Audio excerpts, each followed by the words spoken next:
kasinungalingan. May isang tinig na di kayang patahimikin kailanman. Nakasuot ng tapang, utak ay sandata. Isang abogada, hustisya ang dala. Maganda at matalino, may prinsipyo dangal. Di kayang bilhin ng pera o ng kapangyarihan. Sa bawat salitang kanyang binibitawan, katotohanan ng siyang pinanghahawakan.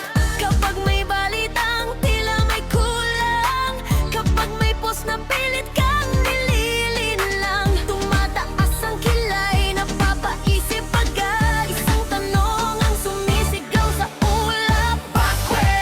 Bakit ganyan? Saan galing yan? Bakwe?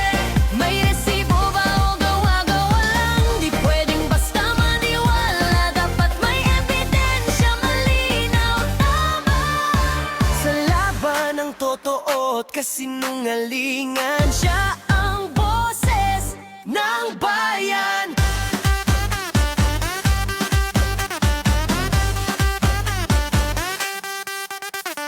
Fact check dito, fact check doon, walang lusot ang fake news sa kanyang panahon. Binubusisi bawat detalit salita, hanggang ang kasinungalingan ay matumba.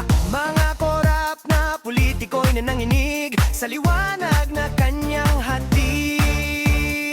Hindi siya natitinag sa paninira at galit, dahil ang niyang tama ang kanyang landas sa tinig. O kung may magtatangkang siya'y siraan, mga bashir na puno ng kasinungalingan. Ngumingiti lang siya, di nagpapatalo, vitamin nilang sila sa kanyang mundo.